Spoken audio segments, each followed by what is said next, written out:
He said, I have signed all the other actors, and they're all in the pilot, and you were not, and you will have to be in last position. I said, well, I'm not going to be very comfortable with that. Then he turned to the casting man, who was also in the office, and he said, sign him up, and don't pay him too much money. In September of 1965, CBS strapped a family of 6 into a silver saucer and launched them into the unknown, and for 3 seasons, America watched every Wednesday night. But somewhere between the black and white survival drama of Season 1 and the neon carnival of Season 3, the show produced a handful of episodes that networks have spent decades trying to forget. They don't show up in most syndication packages. Streaming platforms quietly skip past them. And when they do surface, it's usually with a disclaimer nobody reads all the way through. Here are 3 episodes of Lost in Space that television would rather you never watch again, and why, once you see them, you'll understand exactly why. By the middle of Season 2, Lost in Space had fully committed to its identity as a Saturday morning fever dream wrapped in a primetime budget. Alien planets came with their own economies now, their own political systems, their own grudges. So when the writers pitched an episode about a desert planet run by a ruthless prospector who enslaves visiting travelers to dig for a rare mineral, nobody on the production side seemed to blink. It fit the mold. What they didn't anticipate was how the character of the prospector himself would be built. The role went to a journeyman actor buried under prosthetic makeup meant to suggest something vaguely otherworldly, but what audiences actually saw on screen was a performance leaning hard into demeaning tropes borrowed wholesale from old Western serials, the kind where a non-white outsider is coded as greedy, duplicitous, and comic in his cruelty all at once. He hissed his lines through an exaggerated accent. He cracked a whip. He kept his workers in cages framed for maximum visual discomfort.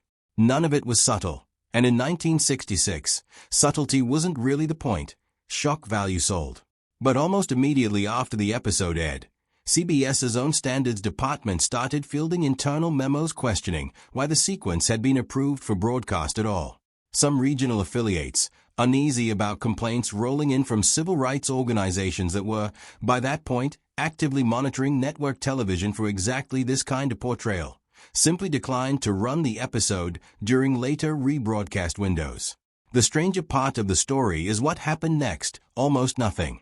There was no formal apology, no public statement, no acknowledgement that the episode had caused a stay. It simply began vanishing.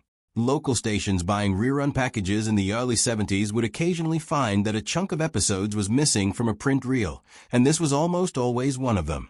By the time home video collections and DVD box sets started rolling out decades later, restoration teams working from surviving film elements would sometimes find that a scene or two had been trimmed or was simply degraded beyond usable quality, conveniently limiting exactly the material that had caused the original outcry. Nobody wanted to be the one who cut it. Nobody wanted to be the one who kept it, either. If the first episode drew backlash for how it depicted an alien villain, the second drew backlash for how it depicted humanity, specifically, for putting the entire concept of justice on trial in a way that made network executives deeply uncomfortable. The premise sounds almost quaint on paper.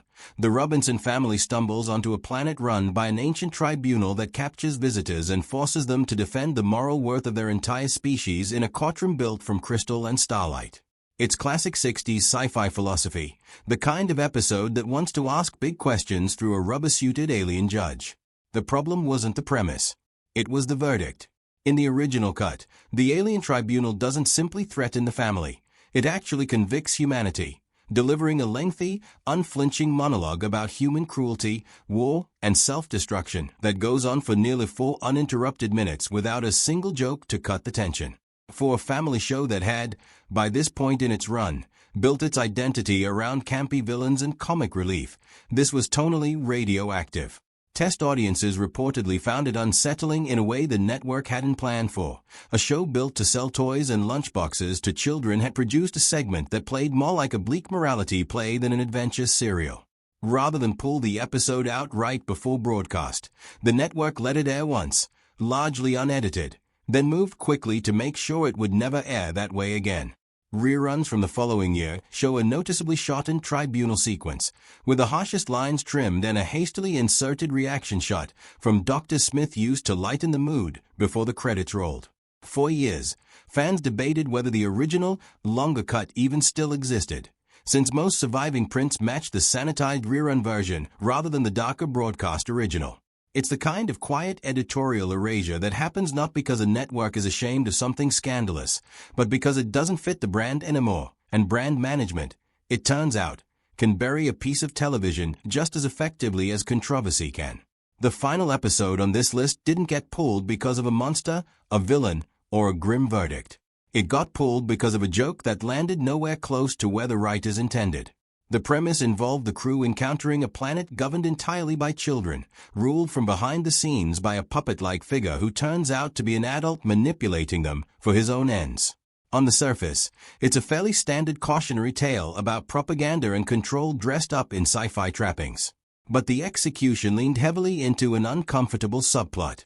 The child government, dressed in exaggerated formal wear, are shown mimicking real-world authoritarian regimes with a level of specificity that clearly wasn't accidental. Costuming choices, salutes, and even a few lines of dialogue tracked closely enough to actual historical imagery from the prior 2 decades that affiliate station managers in several major cities reportedly raised concerns before the episode ever made it to air in their markets. Unlike the other 2 episodes, this one seems to have drawn attention less from advocacy groups and more from the network's own legal and standards teams, worried about the show being read as trivializing recent history for a family audience. The compromise, according to surviving production paperwork referenced by collectors and archivists over the years, was to trim the most pointed visual parallels down to something vaguer and less recognizable, while leaving the basic plot mechanics of the episode intact. Even in its softened form, though, the episode developed a reputation.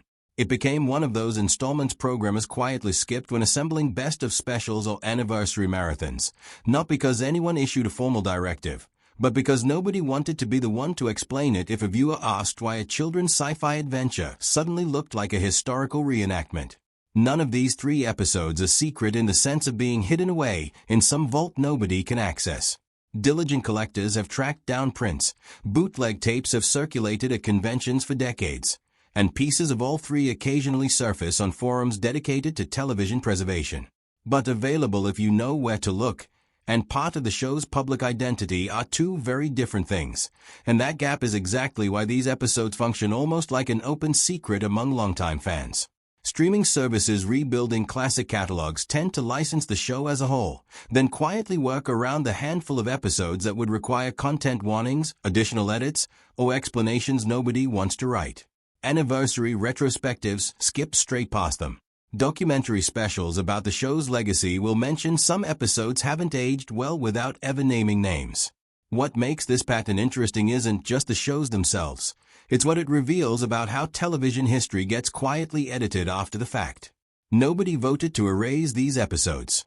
No committee met and decided to strike them from the record. Instead, dozens of small decisions by station managers, syndication packages, home video producers, and streaming licenses accumulated over 60 years into something that functions almost exactly like a ban, without anyone ever having to call it one. It's a reminder that the classic television era we think we know is often a curated version of the past, shaped as much by what got left out as by what made it onto the screen. There's also something worth saying about the show itself, separate from the controversy. Lost in Space, for all its camp and its wobbly rubber monsters, was still one of the most ambitious science fiction projects network television had attempted up to that point, and the vast majority of its 83 episodes hold up as genuinely charming, imaginative family entertainment. That's part of what makes these 3 outliers so jarring when you do track them down. They don't feel like a natural extension of the show fans remember. They feel like evidence of a production trying to figure out, in real time, exactly how far a primetime spectacle could push before the audience, the affiliates, or the culture pushed back. 60 years later, none of these episodes are going to show up on a recommended for you list anytime soon. They exist in the margins, passed around by collectors, referenced in passing by historians, occasionally rediscovered by a new generation of fans who stumble onto them and immediately understand why nobody talks about them at the anniversary specials.